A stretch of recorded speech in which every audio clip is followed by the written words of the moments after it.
Hi everyone, welcome back to Metanoia. My name is Carrie Jane, and today I'm going to be talking about the commodification of spirituality. Now, before I get into explaining what this means, basically, or my experiences with this and why I think this is an important thing to talk about, I want to kind of explain my first attempt at introducing this concept on my channel, and that was through the commodification of the human body. I made that video at the beginning of my YouTube journey. It was probably one of the first videos that I had ever made. Hopefully my videos are at least a little bit better than they were back then. But in that video, I reflected on the human race in a very specific way. And I believe the example that I used was something that I encountered in my news feed, and it pertained to periods and how taboo they are. And one thing led to another, and I talked about basically, for example, how men hate to be reminded that women bleed every month because it doesn't follow the image that they see in the media or the image that they have for a woman. And it's a woman, for a lot of men, what I was trying to say in that video, are a thing that serve a specific purpose. And they have to perform accordingly to basically be this thing that is good enough for the male or human being. And when we do this, we're itemizing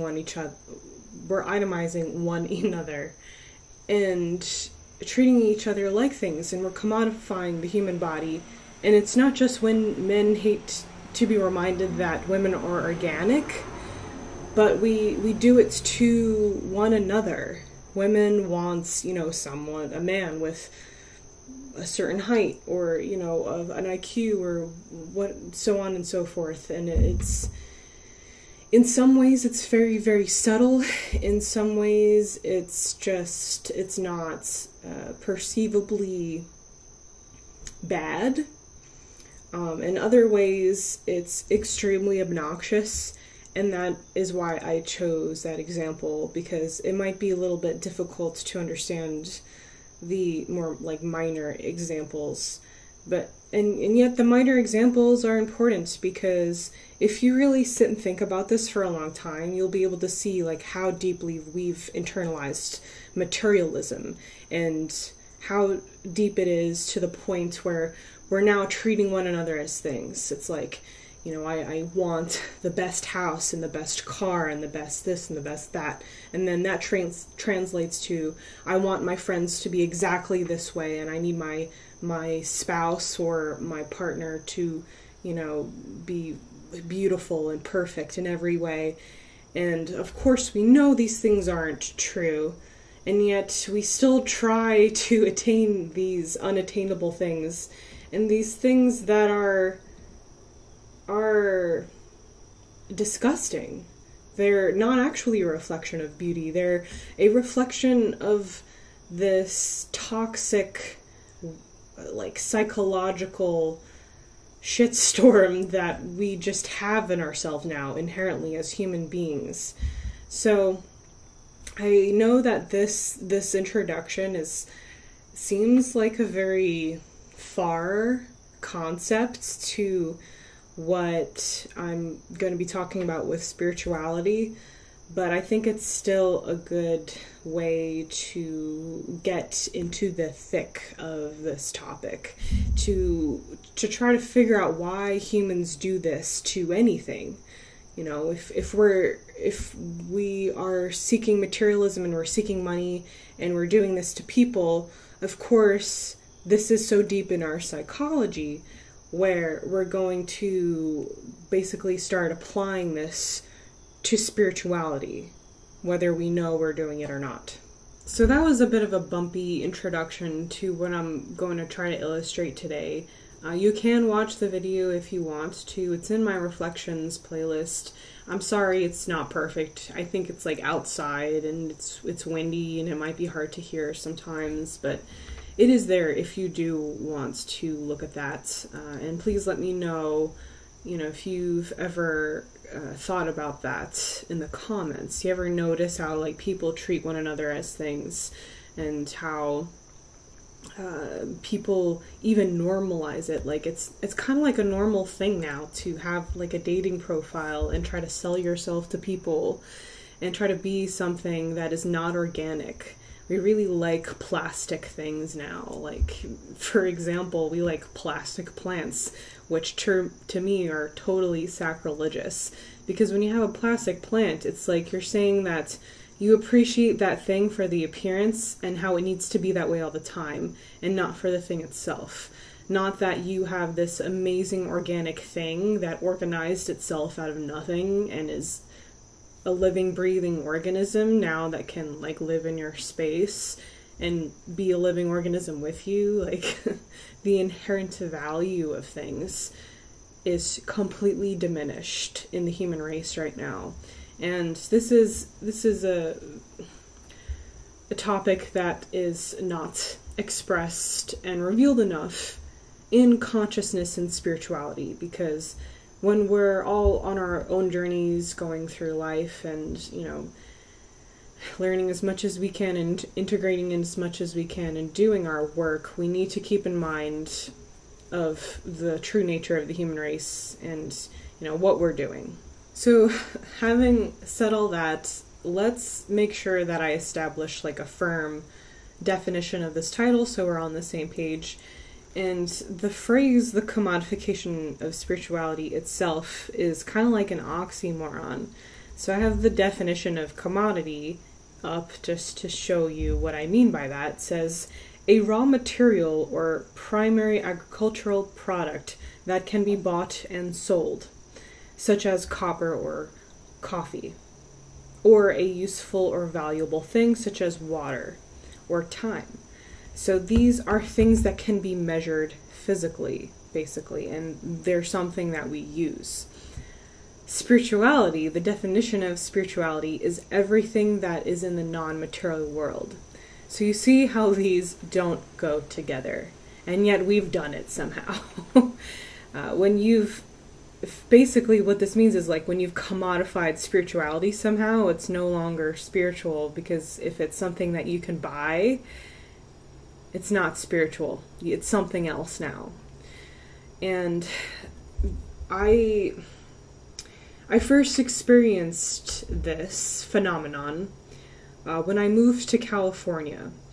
I have always been a very spiritual person, but I grew up on Long Island, and that is a very superficial place, unfortunately. It's all about appearances a lot of the time. It's a strange bubble. But when I started to get into decks, and I started to get into stones and things of that nature, it just kind of had begun to become a little bit trendy. It was, I don't think, at its peak quite yet, but it was something that suddenly had become a lot more accessible to me here on Long Island than ever. I don't remember being able to like read articles or see this online, or even go out and see like a spiritual store as a kid. And when you did, it was rare, and it was just a completely different atmosphere. Like, these businesses were not booming back then. So I always thought Long Island as a non-spiritual place, like whatever that means. And I thought that, we basically were very unconscious people, and we didn't want to explore anything other than what we had already known in life here, which is, going to work, going to the gym, buying a house, having kids, and like that's your life and that's it here. So yeah, when I went to California, I was expecting something completely different. I had been there before. People seemed a lot more open, and they are. People on the West Coast seemed to, at least on the outside, want to explore things on a much deeper level, didn't really take everything at face value, etc. That's another conversation, but that's what it seemed like. And I quickly began to realize that this was not the case. There was a booming business there. That is basically, I think, when the heights of trendy spirituality was upon us. And it was everywhere, everyone was buying stones, everyone was taking yoga classes, you guys know, there's literally endless things to study, endless things to buy in the spiritual community in this world that we live in. I slowly began to realize through kind of interacting on a day-to-day basis with these people that they were buying all the stuff and doing all the things that people were saying to do, but they did not live spiritual lives. They did not think about their choices on a day-to-day basis. They were not trying to be better people. They were not trying to explore the deeper meaning of anything and then live by it. They were just going along with the trend. That is just the culture there, unfortunately. In America, too, probably as a whole. It's just the culture of buying shit that is trendy because that's what everyone else is doing and because it looks cool and you want to feel a certain way. And then, that's it. And this really threw me through a loop. I was not expecting this. Of course, not everyone is like this. Of course, that's a huge generalization. But when I was in California and even on Long Island, I have worked at stores that sell crystals, that sell decks, anything that you can buy physically. And I'm going to tell you right now, a lot of these businesses, they like the way it sounds. They don't care. They don't care how to inform the consumer the deeper meaning of these things and what it actually is for. They care about selling because obviously they need to feed themselves. Has that thought ever crossed your mind? They need you to buy the next thing so that they can continue to feed themselves. They need it. I am a numerologist, and it's not my main source of income, thank God. But I hope that one day every single human being on the planet is able to come to an understanding of numerology in a way that helps them, and then they never need me again. That is not most spiritual businesses. They need you to exist. And they're going to tell you, unfortunately, a lot of the times, anything you need to hear so that you can buy that thing. Do you see where I'm getting at? And I want to make it very clear that I am so happy that spirituality became trendy. It's a real symptom that we are waking up. We are looking for other things. But we haven't addressed other things before we dove into all this stuff. We haven't addressed our own ego. We haven't done our inner work. We haven't done shadow work. We haven't gone down into the most disgusting parts of ourselves, acknowledged it, and then tried to work on it before taking all these tools of divination and being able to understand them for what they actually are, which is not something that serves us. This is not something that serves me, okay?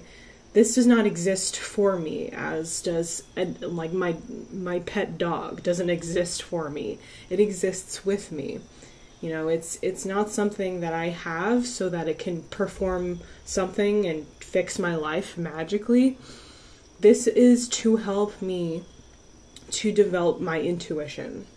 And that's what decks are for as well. That's what all these things are actually for. They're not to help us make more money. They're not to help us pursue any other fucking ego shit that we want inherently as human beings. They're here to get us in touch with ourselves so that we can do the real work that we all came here to do. And that is what a lot of spiritual businesses don't want you to know, because it would put them out of business. And I'm not saying that like services should be set for free, because right now you need, like, in order to provide a service, you need money so that you don't die. But you should not go to a service, whether that be a store or a person offering a reading or something, and have something that's like been watered down and distorted, and then just because money has touched it, it's just, and then be totally led astray. And like, even though you thought that, doing all the stuff that everyone told me to do would be a good thing and would help me, actually it's not, because you're not getting in touch with your intuition, you're not doing the very hard work that is actually spiritual work, so on and so forth. So like I said, it's wonderful that spirituality has become trendy, but when we commodify spirituality, when we do these things that we're doing with it, and it becomes something that is a trend online or a trend in anything, it gets watered down and it gets distorted. And I still believe in the value of things. I still believe in, going to your store and your local community and getting readings and, buying stones that you connect with and stuff. But you should be doing it in a way because you feel drawn to it. It's something that is helping you develop your inner compass. And if your inner compass was truly developed, you would know this. You would walk into a store and know, this stone is going to help me to connect with this side of myself, or help me connect to whatever, and I'm going to develop this part of myself, and I don't need every single deck and every single stone and every single anything to do this work. What has motivated me to make this video most of all is being a person who is usually the only person in my peer group who is spiritual, whatever that means, who buys stones, who has a collection of decks, who has spiritual rituals and practices and thoughts and everything. Being that only person in my peer group, whether that be at work, whether that be when I go out with my friends, whether that be where like I walk out the door and have like an interaction with someone, I am always that person that people tend to go to just because of where I live about these things. And always they want to know, what can I buy to fix this in my life? What can I buy to, do this thing that I need? And immediately I shut down, because I know that that person does not actually want to be spiritual. They do not actually want to work on themselves. They don't actually want to get in touch with their intuition. They just want a thing that will fix all the problems in their life. And for the most part, it's probably not entirely their fault, because this is what spirituality has become, unfortunately. Having these friends who are coming to me like this, and having worked in the store, and having, most customers come to the store with that mind frame. Not all, not the ones who've been doing this for like decades and are really, they've been through stuff and they've, examined themselves on a very deep level. Not those people typically, but people who are very, very new to spirituality. And of course, they Googled something and they follow something and they are told these lies, and it's not an obvious lie. Okay, it's a very misleading lie, because deep within that mistruth that like crystals will fix all your stuff in your life, you know, deep within that false reality, there is the truth that these tools of divination really will help us. It takes us, though. The magic comes from us and not from the external material good. And that is not obvious, unfortunately. And because the whole matter is so convoluted, it's hard to express how this could happen. And so I've done the best that I could to get the gears moving for everyone here. I don't, unfortunately, anticipate many people to click on this video. And I'm sure the people who need to hear this the most, unfortunately, are not going to click on this video, especially when YouTube algorithms are catered to marketing, and so everything is like, you know, in the spiritual community at least, it has to be, you know, on numerology. You know, people want to know about themselves. Someone tell me who I am. Like, really?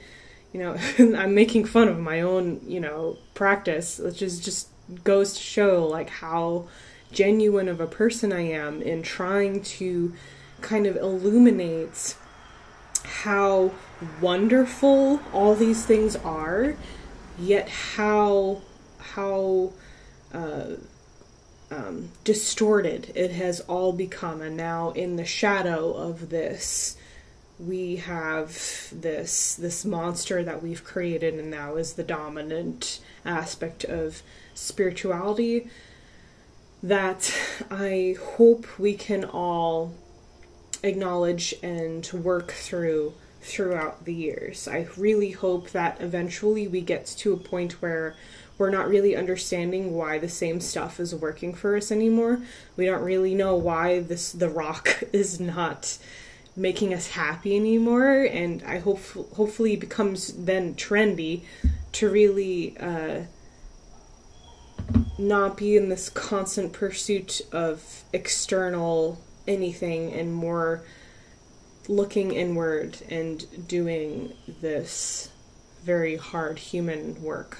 So thank you all so very much for watching this video, and thank you if you made it this far. I apologize that this was so long, but it's a topic that warrants a longer explanation. It's convoluted, as I've said. It's just, you know, a lot of generalizations were said, but that's what is happening. You know, this is, of course, there's going to be exceptions to every single rule. Not everyone here is going to relate to what I just said, but unfortunately, a lot of people are too entrenched in ego, too entrenched in whatever the heck that is in their life, to really become aware of what's going on now.